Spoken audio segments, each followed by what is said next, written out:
어머님, 요양원 상담 받아보셨어요?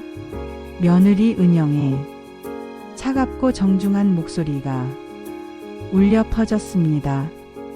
제가 5억 8천만 원 들여 사준 집 거실에서 마치 환자 보호자 상담하듯 저를 대하더군요. 은영아, 나는 아직 멀쩡한데 무슨 어머님, 요즘 깜빡깜빡 하시잖아요. 전문가 케어 받으시는 게 서로에게 좋을 것 같아서요. 하지만 여러분, 이건 시작에 불과했습니다. 그 후에 벌어진 일은 상상도 못하실 거예요. 안녕하세요. 여러분, 오늘 들려드릴 이야기는 정말 충격적입니다.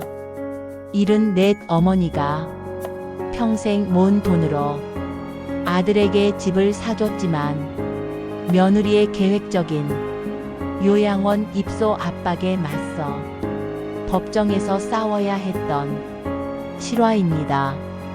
과연 이 어머니는 어떻게 되셨을까요? 시청하시기 전에 먼저 구독과 좋아요, 알림 설정 꼭 부탁드립니다. 지금 바로 시작하겠습니다. 저는 올해 74 이순자입니다. 평생을 시장에서 반찬 가게를 운영했어요. 남편은 제가 45대 교통사고로 먼저 세상을 떠났습니다. 그때부터 30년 가까이 저 혼자 아들 민재를 키웠어요. 새벽 4시에 일어나 시장에 나가고 밤 10시에 집에 들어오는 생활이었습니다. 주말도 명절도 없었어요. 손에 굳은 살이 박이고 허리가 휘어져도 멈출 수가 없었습니다. 반찬통을 수백 개씩 나르다 보면 어깨가 빠질 것 같았고 겨울에는 찬물에 손을 담그다 보니 손가락 마디마디가 퉁퉁 부어 올랐어요. 그래도 저는 멈출 수가 없었습니다. 하지만 제게는 꿈이 하나 있었습니다. 아들을 서울대에 보내는 것이었어요. 민재는 어릴 때부터 공부를 잘했습니다. 중학교 때부터 반에서 1등을 놓치지 않았고 고등학교를 거치면서도 항상 상위권을 유지했어요. 여보, 우리 민재는 우리가 가르쳐 주지 않았는데도 공부를 참 잘하네요. 이대로면 우리 아들이 그 유명한 서울대에 들어갈 수도 있을 것 같아요. 남편이 살아 있었다면 이렇게 말했을 것 같아요. 그 생각을 하면 눈물이 났습니다. 하지만 공부 잘하는 아이를 키우는 게 어디 쉬운 일인가요? 학원비, 교재비, 과외비, 돈이 물 쓰듯 나갔습니다. 저는 반찬 가게 일 외에도 주말마다 케이터링 배달을 했고 명절에는 밤을 새워 떡을 만들어 팔았어요. 한여름에도 냉방 없이 가게에서 일했고 겨울에는 새벽 추위에 떨면서 시장에 나갔습니다. 제 옷은 5년 넘게 같은 걸 입었고 병원은 아파 쓰러지기 전엔 가지 않았습니다. 민재의 미래를 위해서라면 못할 게 없었거든요. 그 노력이 헛되지 않았습니다. 민재는 정말 서울대학교에 합격했어요. 합격 소식을 들었을 때 저는 시장 좌판 앞에서 혼자 울었습니다. 여보, 우리 아들 서울대 갔어요. 하늘에 계신 남편한테 말했어요. 시장 상인들도 모두 축하해주고 동네에서는 난리가 났습니다. 반찬집 아들이 서울대 갔다고 소문이 쫙 퍼졌어요. 저는 시장에서 어깨를 펴고 다닐 수 있었습니다. 대학 4년 동안도 마찬가지였어요.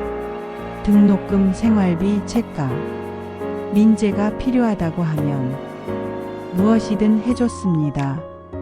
제가 무릎이 아파서 병원에 가야 할 돈도 아껴가면서 민재한테 보냈어요. 허리 디스크가 와서 걷기 힘들어도 병원 한 번 제대로 가지 못했습니다. 민재 앞날이 더 중요했거든요. 민재는 대학을 졸업하고 대기업에 취직했어요. 처음 월급날 민재가 용돈을 가져다 줬을 때 정말 뿌듯했습니다. 엄마 덕분이에요. 라고 말하던 민재의 모습이 아직도 눈에 선해요. 그때는 정말 모든 고생이 보상받는 느낌이었습니다.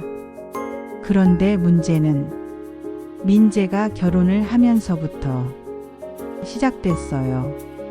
민재가 데려온 예비 며느리 은영이를 처음 봤을 때 저는 약간 긴장했습니다.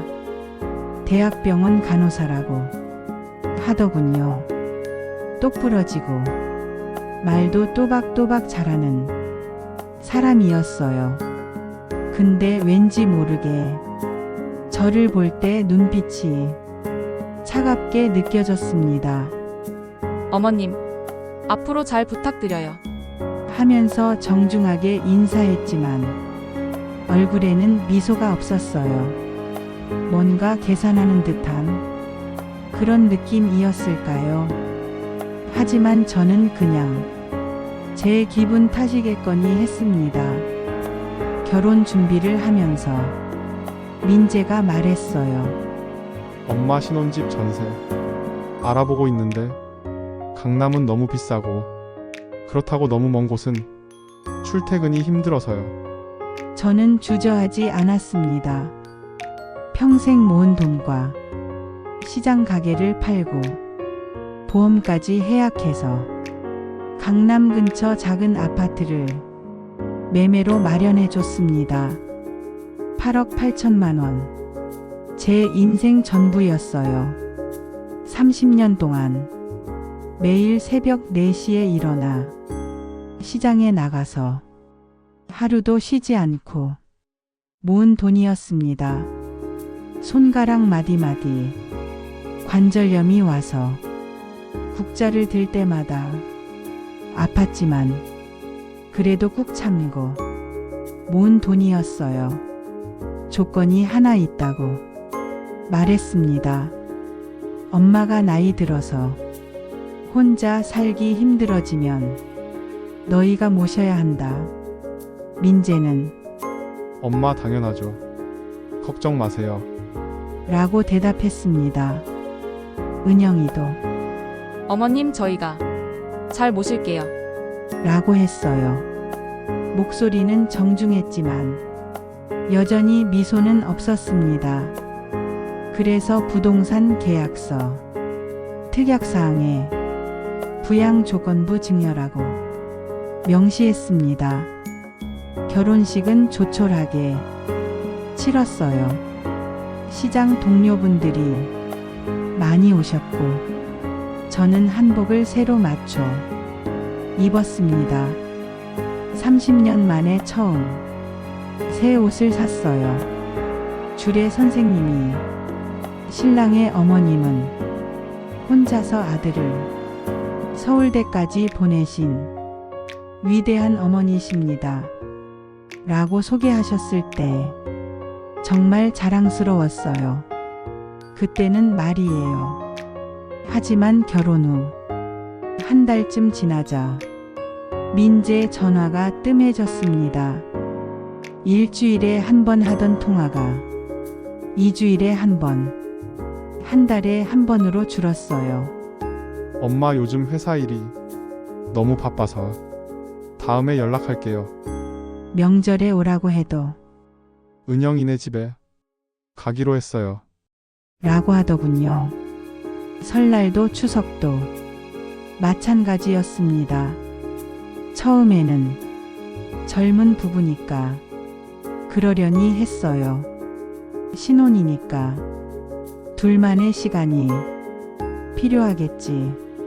그렇게 생각하며 제 마음을 다독였습니다. 그러던 어느 날 이상한 일들이 생기기 시작했습니다. 첫 번째 일은 민재와의 식사 약속이었어요. 제가 70살이 넘어가면서 자꾸 깜빡깜빡하고 가끔은 작은 실수를 하게 됐거든요. 어느 날 민재한테 전화해서 다음 주 토요일 우리 같이 밥 먹자고 약속을 했는데 정작 그날 제가 그 약속을 깜빡 잊어버렸어요. 민재가 식당 앞에서 1시간을 기다렸다가 전화를 했습니다. 엄마 어디세요? 아, 민재야. 엄마 지금 집에 있는데. 엄마 오늘 같이 밥 먹기로 했잖아요. 아, 맞다. 미안해, 엄마가 깜빡했네. 괜찮아요, 엄마. 그럼 다음에 봬요. 민재는 괜찮다고 했지만 목소리에 서운함이 묻어났습니다. 두 번째 일은 은영이 생일이었어요. 일주일 전에 민재가 전화로 알려줬거든요. 엄마 다음 주 화요일이 은영이 생일이에요. 오전에 오셔서 같이 점심 먹어요. 알았어, 알았어. 근데 저는 그날 오후에 가는 걸로 기억하고 있었어요. 분명히 오전이라고 들었던 것 같은데 제 머릿속에는 오후 2시쯤 가야지 그렇게 생각하고 있었습니다. 그날 오후 1시쯤 케이크를 사서 출발하려는데 민재한테서 전화가 왔어요. 엄마 언제 오세요? 지금 출발하려고. 엄마 오전에 오신다고 하셨잖아요. 아, 그랬나? 미안해. 은영이 목소리가 차갑게 들렸어요. 어머님, 저희가 점심 먹기 전에 오신다고 해서 다른 거 준비 안 했는데요. 정말 미안하다. 그냥 나이 들어서 그런 거야. 은영이 한숨 소리가 전화 너머로 들렸습니다. 세 번째 일은 김치 때문이었어요. 제가 김장을 하고 나서 민재한테 전화했습니다. 민재야, 엄마가 김치 담갔는데 갖다 줄까? 전화 너머로 은영이 목소리가 들렸어요. 민재가 은영한테 물어보는 소리였습니다. 여보, 우리 엄마가 김치 갖다 준대. 은영이 대답하는 소리는 잘 안 들렸는데 뭔가 애매하게 대답하는 것 같았어요. 민재가 다시 전화를 받았습니다. 엄마 은영이가 그냥 괜찮대요. 아, 그래?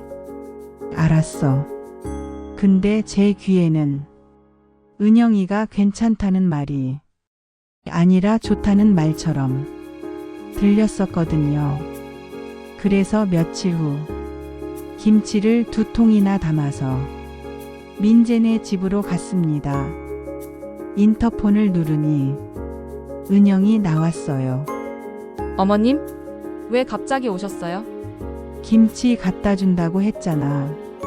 어머님, 저 필요 없다고 했는데요. 아니, 전화할 때 좋다고 했잖아. 저 안 좋다고 했어요. 민재 오빠한테 물어보세요. 어머님이 못 들으신 거? 아니에요? 못 들었다고요? 저는 분명히 좋다는 말을 들었는데 은영이는 자기가 거절했다고 하는 거예요.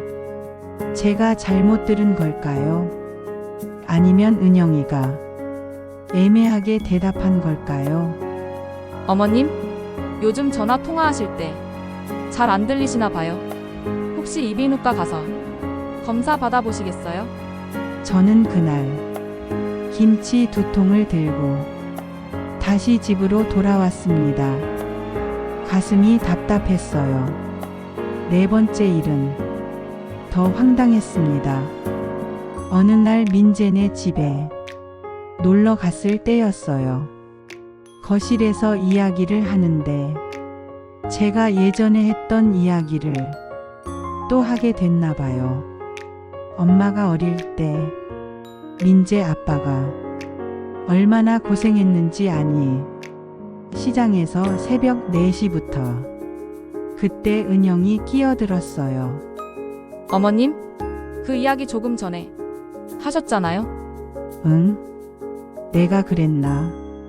네, 아까 하셨어요. 저는 기억이 안 났어요. 정말 조금 전에 그 이야기를 했던 걸까요? 은영이 민재를 쳐다보며 작은 목소리로 말했어요. 여보? 어머님 같은 말씀 자꾸 반복하시네? 그 소리가 제 귀에 다 들렸습니다. 마치 제가 이상한 사람이 된 것처럼 그렇게 느껴졌어요. 어머님, 요즘 너무 자주 잊으시는 것 같아요. 며칠 후 은영이한테서 전화가 왔어요. 어머님, 혹시 병원 한번 가보시는 게 어때요? 요즘 치매 조기 진단이 중요하대요. 아니, 나는 치매가 아니야. 그냥 나이 들어서 깜빡한 거지. 어머님, 약속도 계속 잊으시고 금방 한 얘기 기억 못하고 자꾸 같은 말 반복하시고 그냥 깜빡하시는 게 아닌 것 같아요. 저는 억울했습니다. 약속을 잊은 건 맞지만 그렇다고 치매는 아니잖아요. 나이 들면 누구나 이런 일 겪는 거 아닙니까? 그래도 검사는 받아보셔야죠. 저희가 걱정돼서요. 검사를 받아보셔야죠. 저희가 걱정돼서요. 그 말투가 너무 사무적이었어요. 마치 환자 보호자한테 설명하듯이요. 며느리가 아니라 간호사가 환자한테 말하는 것 같았어요. 가슴이 답답했습니다. 한 번은 민재 생일이라서 미역국을 끓여서 찾아갔습니다. 아파트 앞에서 전화했더니 은영이가 받았어요. 어머님, 지금 집에 오시면 안 돼요. 손님이 와 있어서요. 손님? 무슨 손님인데? 회사 선배들이요. 어머님 오시면 분위기 좀 그렇잖아요? 분위기가 그렇다고요? 제가 사준 집인데 제가 가면 분위기가 그렇다고요? 그것도 우리 아들 생일이에요. 저는 그날 미역국을 들고 집으로 돌아왔습니다. 혼자 먹었어요. 민재가 태어난 날부터 매년 생일마다 끓여주던 그 미역국을 그날은 혼자 먹었습니다. 눈물이 국그릇에 뚝뚝 떨어졌어요. 제가 72살이 됐을 때 민재한테서 전화가 왔어요. 엄마 이제 가게 일 그만하시는 게 어때요? 나이도 있으시고 힘드시잖아요. 아니야. 엄마는 아직 멀쩡해. 일하는 게 좋아. 그래도 엄마 걱정되니까요. 우리가 생활비 드릴게요. 그 말을 듣고 저는 생각했어요. 아, 우리 민재가 효자구나. 엄마 걱정해 주는구나. 그래서 시장 가게를 그만뒀습니다. 30년 동안 하루도 쉬지 않고 나갔던 그 자리를 그렇게 떠났어요. 민재가 매달 50만 원을 보내줬어요. 처음 2달은 잘 들어왔는데 세 번째 달부터 늦어지기 시작했습니다. 전화하면 엄마 미안해요. 이번 달 회사에서 상여금이 좀 늦어져서 다음 달에 2달치 드릴게요. 라고 했어요. 네 번째 달에는 아예 연락이 없었습니다. 제가 먼저 전화해야 아, 깜빡했네요. 죄송해요. 라고 하더군요. 깜빡했다고요? 제 생활비를요? 그해 가을 동사무소에서 무료 건강검진을 받았어요. 혈압이 조금 높다고 나왔고 당뇨 전 단계라고 했습니다. 나이 들면 다 그런 거 아닙니까? 그런데 며칠 후 은영이 한테서 전화가 왔어요. 어머님, 민재 오빠한테 들었는데 혈압약 드시고 계세요? 응, 먹고 있어. 약 드시면서 혼자 계시기 힘드시죠? 관리가 필요하신데. 관리가 필요하다고요? 저는 약 먹는 것 말고는 아무 문제 없이 잘 살고 있었는데요. 아니, 나는 괜찮아.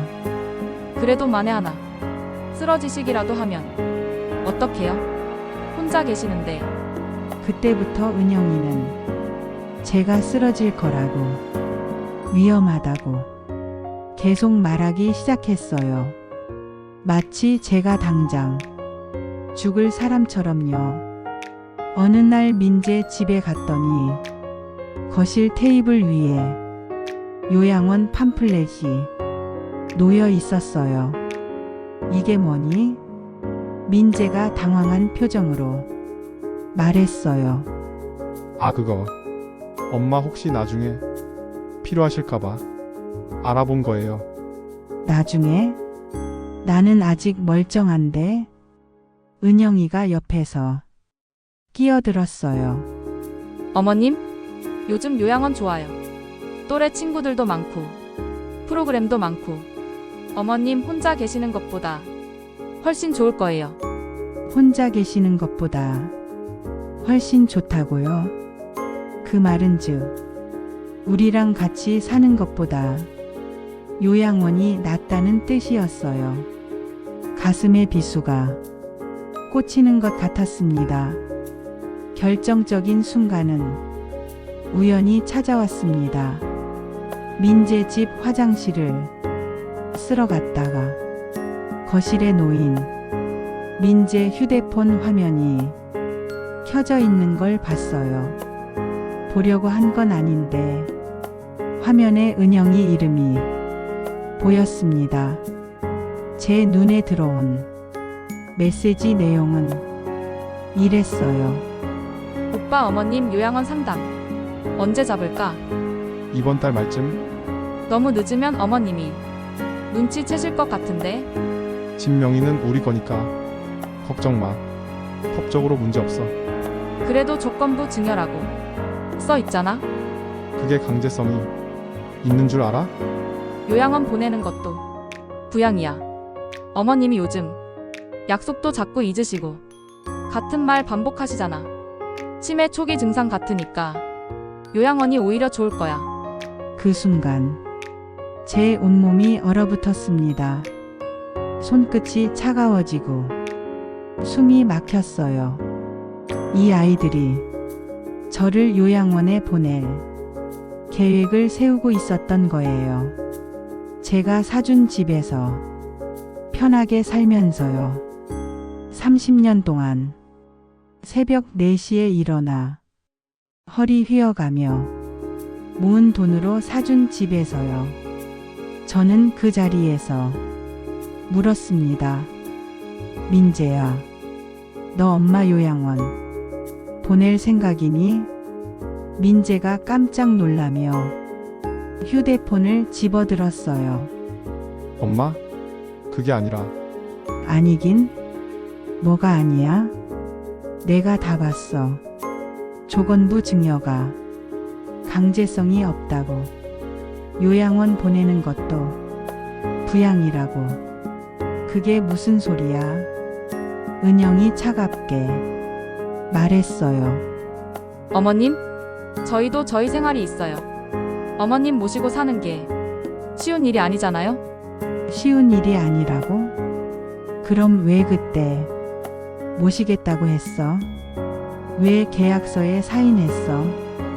그건 그때고. 지금은 상황이 다르죠? 상황이 다르다고? 어머님, 솔직히 말씀드릴게요. 저는 결혼할 때부터 시어머니랑 같이 살 생각 전혀 없었어요. 그리고 민재 오빠도 평소에 부모님이랑은 같이 살고 싶지 않다고 말했었어요. 어머님 요즘 약속도 자꾸 잊으시고 같은 말 반복하시고 전문가 케어가 필요하신 것 같아요. 민재가 고개를 숙였습니다. 아무 말도 하지 않았어요. 자기 아내가 자기 어머니한테 이런 말을 하는데 한마디도 하지 않았습니다.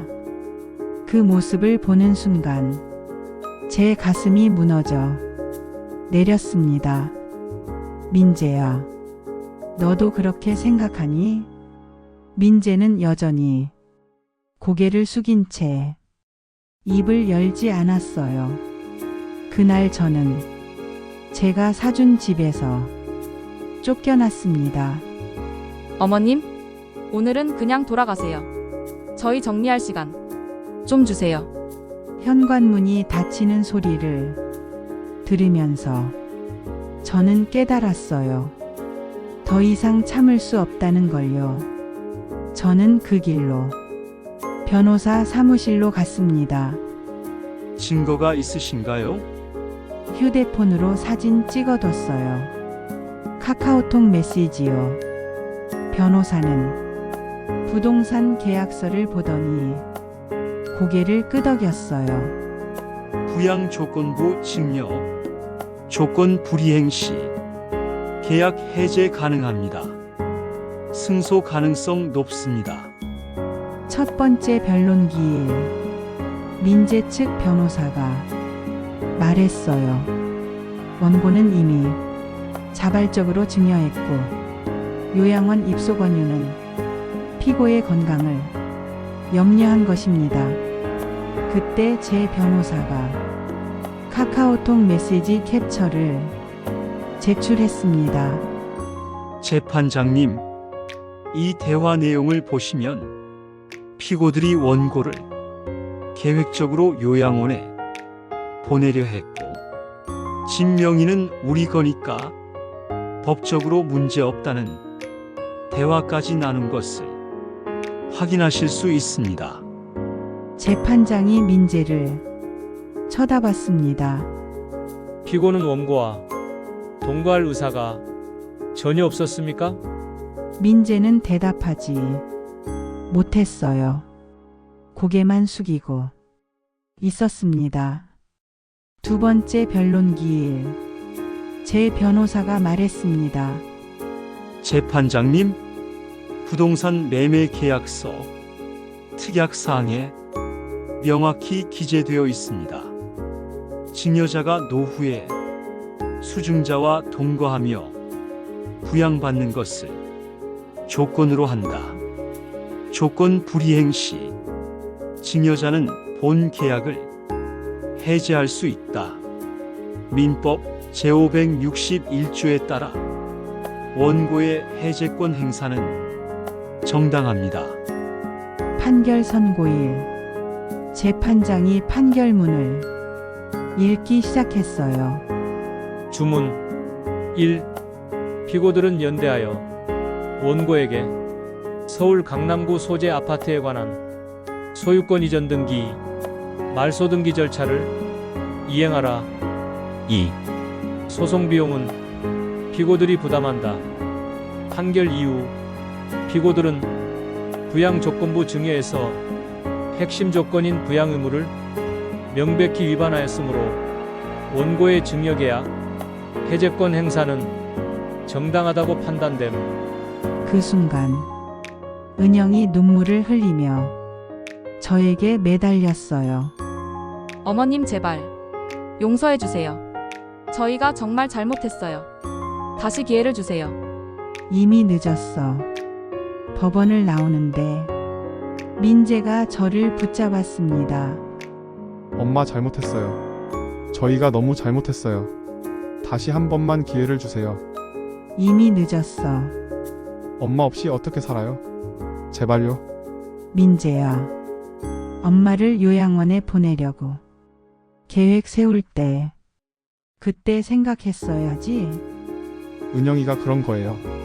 제가 말했어요. 너도 같이 동의했잖아. 카카오톡 다 봤어.